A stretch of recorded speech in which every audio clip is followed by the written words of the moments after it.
अज्ञानतिमिरान्धस्य ज्ञानाञ्जनशलाकया सत्सुरोन्मिलितं येन तस्मै श्रीगुरुवे नमः। नमो ॐ विष्णुपादाय कृष्णप्रेष्ठाय भूतले श्रीमदे भक्तिवेदान्त स्वामीति नामिने। नमस्ते सारस्वती देवे गौरवाणी प्रचारिणे निर्विशेष शून्यवादी पाशातदेशधारिणे। जय श्री कृष्ण चैतन्य प्रभु नित्यानंद श्री अद्वैत गदाधर श्रीवासदि गौर भक्त वृंद। हरे कृष्णा कृष्ण कृष्णा हरे हरे, हरे राम राम राम हरे हरे। हरे कृष्णा பக்தர்களாருக்கு இனிமையான மாலை வணக்கம். இன்றைய தினம் ஒரு கீதை சத்சங்கத்துல கலந்துட்டு இருக்கிற எல்லா பக்தர்களுக்கு என்னுடைய பணிவான நமஸ்காரம். பகவத்கீதை எளிமையான முறையில் எளிதாக எவ்வாறு பயிற்சி செய்வது அன்றாட வாழ்க்கையில. அப்போ நம்ம பகவத்கீதை தினம் ஒரு கீதை வகுப்புல முதலாவது அத்தியாயம் குருக்ஷேத்திர போர்க்களத்தில் படைகளை கவனித்தல். அதுல 8வது பதத்துல இருக்கிறோம். 8வது பதம் வந்திருக்கிறோம். பவாத் பீஸ்மஸ்ய கர்ணஸ்ய கிருபஸ்ய சவிதிஜ்ஜயः அஸ்வத்தாம விகர்ணஸ்ய சௌமதஸ்தஸ்ததைவ ச. ஓ மரியாதைக்குரிய துரோணரே, தாங்கள் பீஷ்மர், கர்ணன், கிருபாச்சாரியர், அஸ்வத்தாமன், விகர்ணன் மற்றும் சோமதத்தரின் குமாரனான பூரிஸ்ரவன் முதலானவர்கள் போரில் எப்போதும் வெற்றி காண்பவர்களே. அப்போ இதுக்கு முந்தைய ஸ்லோகத்துல துரியோதனன் துரோணாச்சாரியரை அணுகி பாண்டவர் அணியில் இருக்கிறவங்களுடைய சிறப்பை பற்றி சொன்னார். யுயுதானன், சாத்தியகி இவங்களை பத்தி எல்லாம் சொன்னார். அதெல்லாம் நம்ம பார்த்தோம். இப்போ தன்னுடைய ஆச்சாரியன் துரோணர்கிட்ட என்ன, துரோணாச்சாரியர் தான் இப்ப குருக்ஷேத்திரத்துல அதாவது கௌரவர்கள் படையோட தளபதியா இருக்காரு. அதனால இப்போ துரோணாச்சாரியரை அணுகி துரியோதனன் பேசுறாரு. தன்னுடைய படை பலம் என்ன, என்கிட்ட யாரெல்லாம் இருக்கிறாங்க. அப்ப முதல்ல எதிர் அணியில் இருக்கிற படை பலத்தை பத்தி ஆராய்ச்சி பண்ணாரு, அளந்து பார்த்தாரு. இப்போ அடுத்து தன்னுடைய படை பலத்தை பத்தி சொல்றாரு. அதுல நம்ம பீஷ்மரை பத்தி பேசிட்டு இருக்கோம். பீஷ்மருடைய மகிமைகள், அவருடைய வீரதீர பராக்கிரம செயல்கள், அவரது பிறப்பு எல்லாம் ரொம்ப மங்களமானது. அப்ப எல்லாருக்கும் ஒரு கேள்வி வந்துடும். ஏன் சுவாமி, பீஷ்மர் பிதாமகன், தர்மமே உருவானவர், பகவானது தூய பக்தர், பகவானை பூர்ணமாக சரணடைந்திருப்பவர். அப்படி இருக்கும்போது அவர் பாண்டவர் பக்கம்ல இருந்திருக்கணும். ஏன் கௌரவர் பக்கம் யுத்தம் செய்தார்? அதற்கான காரணம் என்ன? ஏன் பீஷ்மர் பாண்டவர் அணியில் இல்லாம கௌரவருடைய அணியில் இருந்தாரு? யாருக்கா பதில் தெரிஞ்சா கை தூக்குங்க. எதனால பீஷ்மர் பாண்டவர் பக்கம் யுத்தம் செய்யாம கௌரவர் பக்கம் இருக்கார்? பகவானுடைய பக்தர், எப்பவுமே தர்மத்தின் பக்கம் நிக்கிறவர், தர்மமே உருவானவர். ஸ்ரீதேவி மாதாஜி. ஹரே கிருஷ்ண பிரபு, தண்டவத் பிரணாம்ஸ். அவரே சொல்றார் பிரபு, ஏன்னா அவங்களோட சாப்பாட்டை நான் சாப்பிட்டிருக்கேன், அதனாலதான் அவங்க பக்கம் சார்ந்து நிக்கிறார். அவர் கொடுத்த வாக்கு, அது போக இந்த அரியணையை காப்பேன் அப்படின்னு சொல்லி அவர் கொடுத்த வாக்கு பிரபு. சரி, ஓகே. வேற ஏதாவது காரணம் இருக்குங்களா? தேங்க்யூ மாதாஜி, ரொம்ப நன்றி. வேற ஏதாவது காரணம் இருக்கா? ஏன் பீஷ்மர் கௌரவர் பக்கம் இருந்தாரு?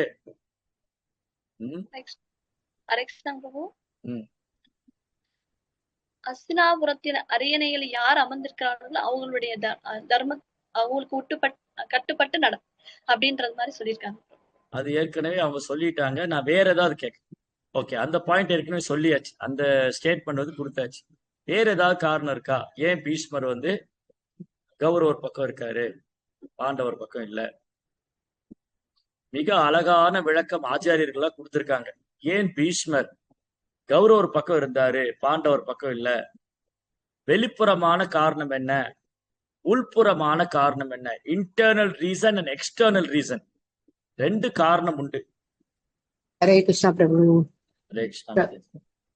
பிரபு எதனால அப்படின்னா வீர பராக்கிரமத்துல பீஷ்மதேவர் பெரியவரா இருந்தாலும் அந்த இடத்துல கிருஷ்ணர் இல்லை.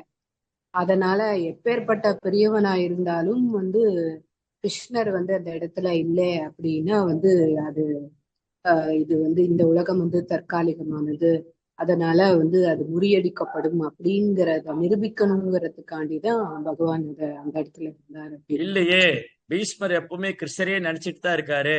எப்பவுமே கிருஷ்ண உணர்வுலயே இருக்காரு, கிருஷ்ணரை நினைச்சுக்கிட்டே இருக்காரு, கிருஷ்ணருடைய பக்தரா இருக்காரு. 12 மகாஜனங்கள் ஒருவர் பீஷ்மர் பிதாமகன். ஸ்வயம்பு, நாரத, சம்பு, குமாரோ, கபிலோ, மனு, பிரகலாதோ, பீஷ்மா, ஜனகா, வையாசகி, பலி, பயம். 12 மகாஜனத்துல ஒத்துதா இருக்காரு. பகவானுக்கு பிரியமான பக்தர், எப்பவுமே பகவானை நினைச்சிட்டு இருக்காரு. அவர் கிருஷ்ணர் கூட தான் இருக்காரு, அவர் இதயத்துல எப்போ கிருஷ்ணர் இருக்காரு. அப்படி இருக்கும்போது ஏன் பாண்டவர் பக்கம் இல்ல, ஏன் கௌரவ பக்கம் இருந்தாரு? ஒரு கிருஷ்ண உணர்வுல தான் இருந்தார் பிரபு. இருந்தாலும் இந்த வீரத்துல அதிகமா இருந்தாலும் இந்த சத்த ஐஸ்வர்யங்கள்லாம் நிறைய இருந்தா கூட இந்த இடத்துல கிருஷ்ணர் இல்லாட்டின்னா ஒண்ணும் இல்லை. இத வேற மாதிரி சொல்லணும். சரி, ஓகே, நீங்க ட்ரை பண்ணீங்க, ரொம்ப நன்றி, தேங்க்யூ. சோ என்ன காரணம்? பீஷ்மர் ஏன் பாண்டவர் பக்கம் இல்ல, கௌரவர் பக்கம் இருந்தாங்க? வெளிப்புறமான காரணம் என்ன, அந்தரங்கமான காரணம் என்ன? External reason and internal reason. முதல்ல வெளிப்புறமான காரணம் நீங்க ஆல்ரெடி சொல்லிட்டீங்க. வெளிப்புறமான காரணம் நம்ம ஏற்கனவே முந்தைய வகுப்புல பார்த்த மாதிரி பீஷ்மர் சத்தியவதிக்கு வாக்கு கொடுத்திருந்தாரு. அஸ்தினாபுரத்து அரியாசனத்தில் யார் அமர்ந்திருந்தாலும் அவருக்கு பாதுகாப்பாக இருப்பேன், அஸ்தினாபுரத்து அரியாசனத்தில் அமர்ந்திருப்பவருக்கு பாதுகாப்பாக இருப்பேன், அது ஒரு வாக்கு கொடுத்திருக்காரு. அப்புறம் அஸ்தினாபுரம் தான் அவரை பராமரிக்கிறது.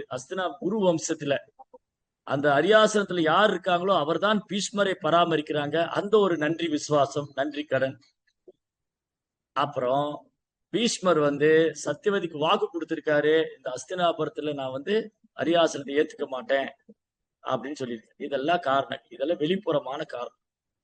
உட்புறமான காரணம் என்ன, ரகசியமான காரணம் என்ன? முதல் காரணம், பீஷ்மரை போன்ற ஒரு மகாரதன், பீஷ்மரை போன்ற ஒரு மகாரதன், ஆயிரக்கணக்கான குதிரைப்படைகள், ஆயிரக்கணக்கான தேர்ப்படைகள், ஆயிரக்கணக்கான போர் வீரர்கள், ஆயிரக்கணக்கான யானை படைகள் வந்தாலும் பீஷ்மரை தோல்பிக்கவே முடியாது. பீஷ்மர் பரசுராமருக்கு நிகராக யுத்தம் செய்தவர். அப்பேற்பட்ட ஒரு மகாரதன், அப்பேற்பட்ட ஒரு மகாரதன் அவர் தனது பக்தனாக இருந்தாலும், அவர் தனது பக்தனாக இருந்தாலும் எனது பக்தனுக்கு எதிராக நிற்பாரே ஆனால், தர்மத்துக்கு எதிராக நிற்பாரே ஆனால் அவரால் என் பக்தனை வெல்ல முடியாது. கௌந்தேய பிரதிஜானேகி நமே பக்த பனக்ஷதி. ஒருத்தர் என்ன முயற்சி தலை குப்புற நின்று குட்டிக்காரணம் போட்டாலும் பகவானுடைய பக்தனுக்கு எதிரா எவ்வளவு பெரிய பலசாலியா இருந்தாலும் தலை குப்புற நின்று குட்டிக்காரணம் போட்டாலும் அவரால் பகவானுடைய பக்தனை வெல்ல முடியாது, ஜெயிக்க முடியாது. அப்போ பீஷ்மர் தர்மம் தர்மம் பேசினா கூட எப்பவுமே இந்த தர்மத்தை பின்பற்றேன், சத்தியவதி கொடுத்த வாக்குறுதியை நான் காப்பாத்திக்கிட்டு இருக்கேன், அஸ்தினாபுரத்தை பாதுகாக்கிறேன், தர்மம் தர்மம் பேசிட்டு இருந்தாலும் பீஷ்மர் ஒரு தர்மத்தை மறந்துட்டாரு. அது பரோ தர்மம், பகவானை திருப்திப்படுத்துறது. பகவான் எப்படி திருப்தி அடைவார்? தன் பக்தனுக்கு சேவை செய்தாதான் பகவான் திருப்தி அடைவார். தன் பக்தனுக்கு எதிராக ஒரு பக்தன் நின்னா கூட, அவன் எப்பேற்பட்ட மகாரதனா இருந்தா கூட அவரால் அவர் பக்தனுடைய தலை முடியில ஒரு முடி கூட அசைக்க முடியாது. இத எப்ப சொல்றாரு? அர்ஜுனன் சொல்றார், பகவான் இந்த பூமி விட்டு மறைந்த பொழுது அந்த வருத்தத்துல தன்னை மறந்து கண்கள் எல்லாம் கலங்கி போய் அர்ஜுனன் அழறார். அப்ப சொல்றாரு, குருக்ஷேத்திர போர்க்களத்துல மகாரதர்கள்லாம் எனக்கு எதிரா இருந்தாங்க, ஆனால் அவங்க என் கிரீடத்துல இருக்கிற என் தலைமுடியில ஒரு முடி கூட அவங்கள அசைக்க முடியல. காரணம் பகவான் என் கூட இருந்தாரு, பகவான் என் பக்கம் இருந்தாரு. ஜெயத்து பாண்டு புத்திரானாம் ஏஷாம் பக்ஷே ஜனார்தனா, பகவான் அவங்க பக்கம் இருந்தாரு. பீஷ்மர் பகவானுடைய பக்தனா இருந்தாலும் அவர் பக்தனுக்கு எதிரா நிக்கிறார். சோ பக்தனுக்கு எதிரா நிக்கிறாரு. காரணம், அவர் தர்மத்தை பின்பற்றேன்னு சொல்றாரு, ஆனா அவர் உண்மையான தர்மம், உயர்ந்த தர்மத்தை கைவிட்டுட்டார். உயர்ந்த தர்மம் பகவானை திருப்திப்படுத்துறது. பகவானை திருப்திப்படுத்துறது, அவரை மகிழ்விப்பது, அதுதான் உயர்ந்த தர்மம், பரோ தர்மம். சபை பும்சா பரோ தர்மோ ஏதோ பக்தி ரதோக்ஷஜே அகைதுகி அப்பிரதிகதா ஏ ஆத்மா சுப்ரஷீததி.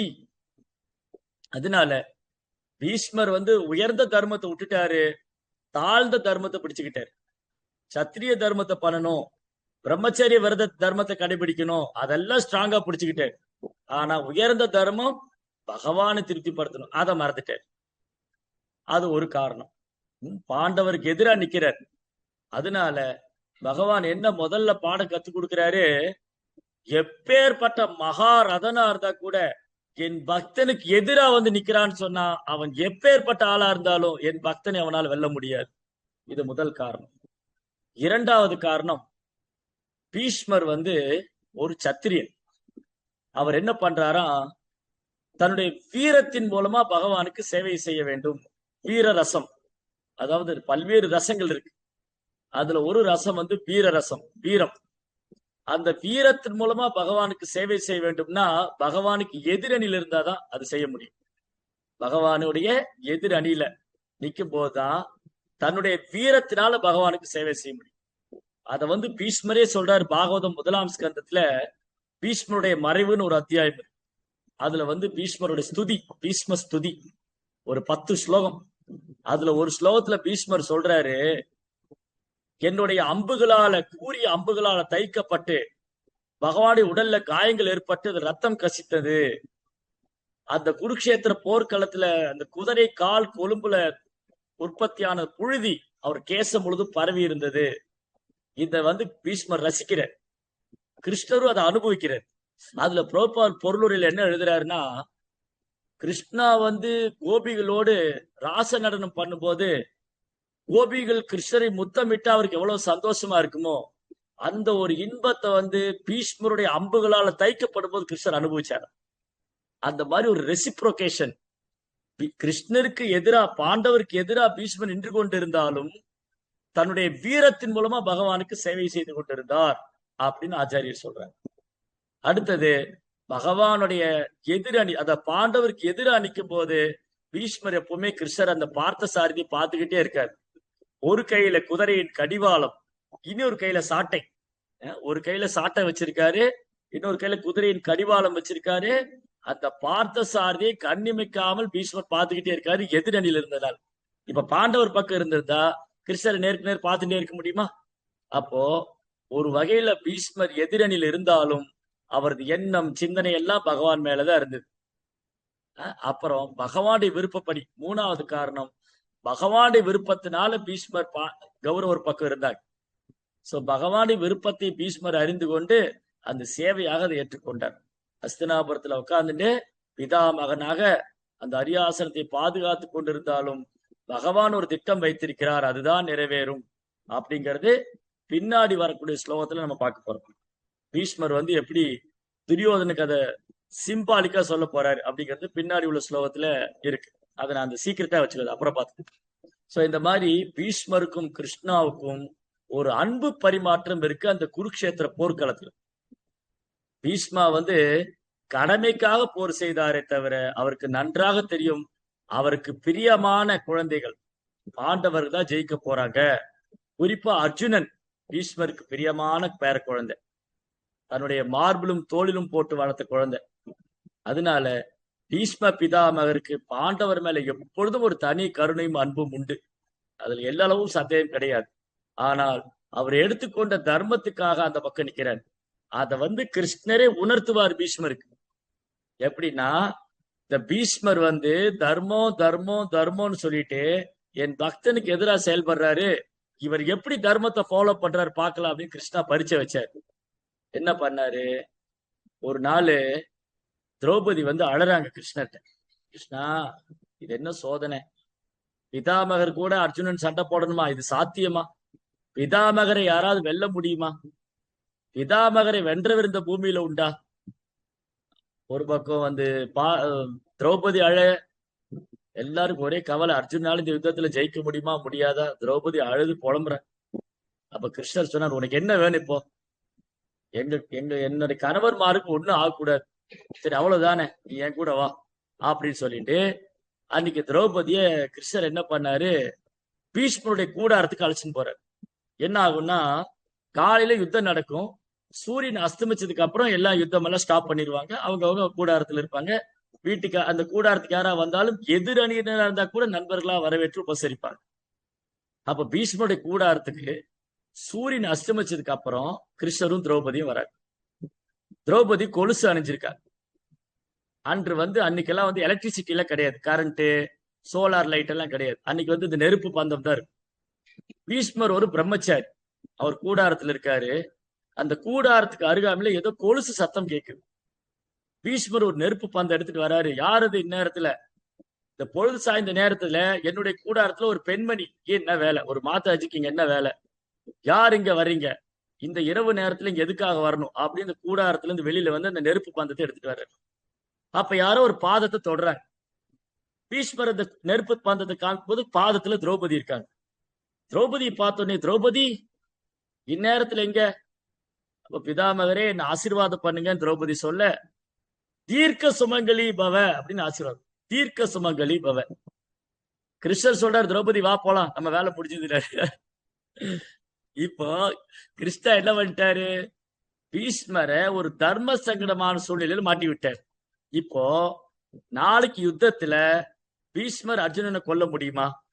இங்க என்ன வாக்கு கொடுத்தாரு, தீர்க்க சுமங்கலி பவ, நீ எப்பவுமே சுமங்கலியா இருக்கணும். எப்படி அர்ஜுனனை கொல்ல முடியும், எப்படி யுதிஷ்டரை கொல்ல முடியும், எப்படி பீமனை கொல்ல முடியும்? அப்போ இதுதான் தர்ம சங்கடமான நிலைமை. இந்த வயசான கிழவர் தாத்தா பிதாமகன் பீஷ்மர் தர்மோன்னு பிடிச்சிட்டு இருக்கீல்ல, தர்மா சரி பீஷ்மா, நீ என்னையா தர்மத்தை ஃபாலோ பண்ண? திரௌபதி சபையில இழுத்துட்டு அவமானப்படுத்தணும், நீ சும்மா தானே இருந்த, இந்த அவனுக்கு பனிஷ்மெண்ட், என்ன தண்டனை? இப்போ கௌரவர் பக்கம் நின்று பாண்டவரை கொல்லுவாரா, இல்ல இப்ப திரௌபதி சாரி கௌரவர் பக்கம் பீஷ்மர் பாண்டவரை கொல்ல போறாங்களா, இல்ல இப்ப திரௌபதி சொன்னாரு தீர்க்க சுமங்கலி பவ, நீ சுமங்கலியா இருக்குன்னு சொன்னாரு, இது எப்படி சாத்தியமாகும்? பீஷ்மர் தலை குனிந்து விட்டார்.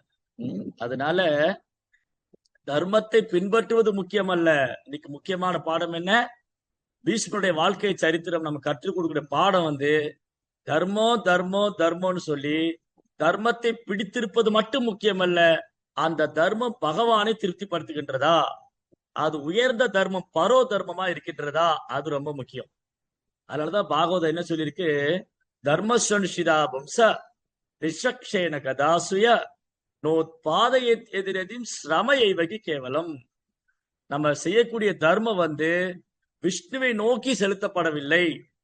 அது நாம் செய்யக்கூடிய தர்மம் கிருஷ்ணருக்காக செய்யல அப்படின்னா அது வெறும் கால வரையம் தான், சிம்பிளி வேஸ்ட் ஆஃப் டைம்.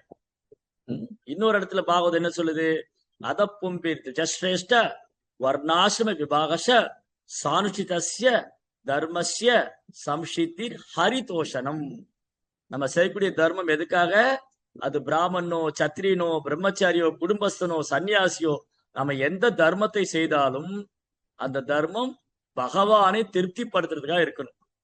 அப்படி பகவானை திருப்திப்படுத்துறதுக்காக இல்லாத தர்மம் அது வெறும் பேரளவான தர்மம் தான், அது வெறும் கால விரயம் தான். இத பீஷ்மர் மறந்து விட்டார். அதை கிருஷ்ணர் பீஷ்மருக்கு புரிய வைக்கிறார். அழகான லீலைகள், அழகான பாடம். ஸ்ரீமத் பகவத்கீதா கி ஜெய், ஸ்ரீ பிரபுபாத் கி ஜெய்.